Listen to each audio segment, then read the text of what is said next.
j'adorerais habiter au bord de la mer. Tu veux dire un littoral?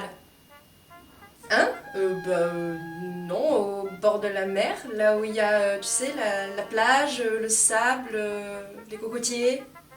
Oui, en géographie, ça s'appelle un littoral.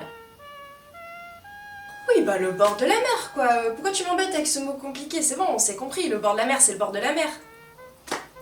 Parce qu'en géographie, on utilise des termes précis pour bien se faire comprendre.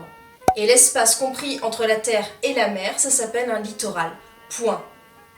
En plus, c'est un terme très important à connaître, car figure-toi que tu n'es pas la seule à vouloir vivre sur un littoral. Il y a plus de 60% de la population mondiale qui habite sur un littoral. On dit que ces espaces sont attractifs, qu'ils attirent les populations et les activités.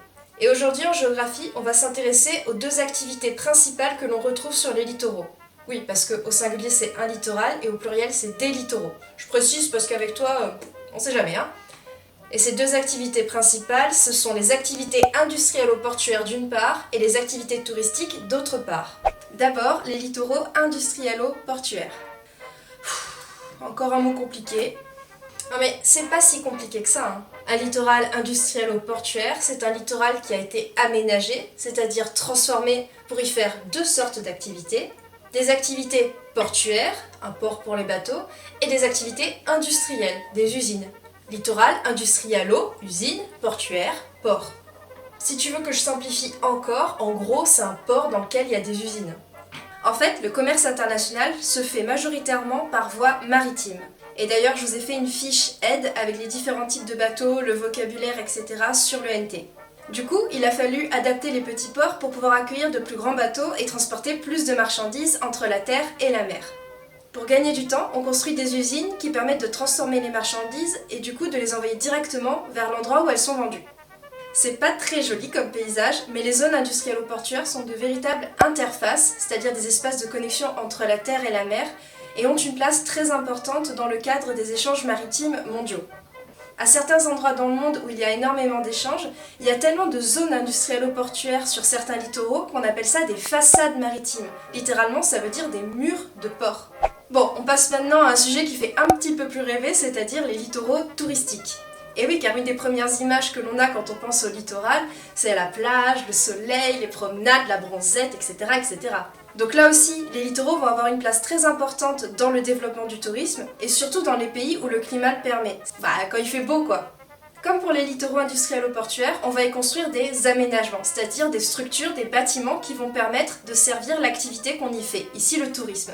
Donc pour le tourisme, les bâtiments qu'on va construire, ce sont des restaurants, des hôtels, des marinas, des stations balnéaires.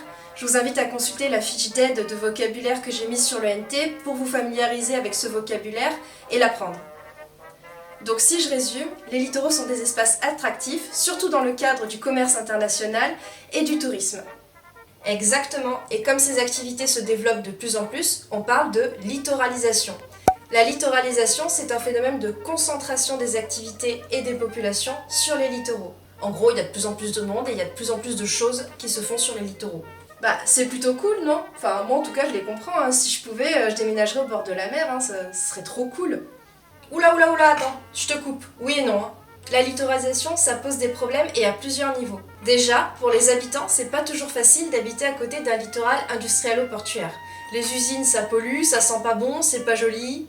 Et même dans les littoraux touristiques, le phénomène de tourisme de masse, j'aime autant te dire que ça te casse un peu l'ambiance, hein. En plus, les deux activités qui sont toutes les deux très importantes, elles sont pas facilement compatibles, hein. T'as pas spécialement envie d'aller te baigner à côté d'une usine.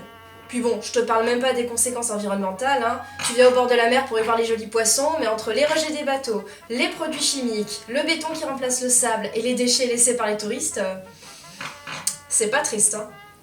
Voilà, j'arrête ici cette vidéo, j'espère que vous avez bien compris les enjeux de ce nouveau chapitre et les deux types de littoraux que nous allons étudier, c'est-à-dire les littoraux industrialo-portuaires et les littoraux touristiques.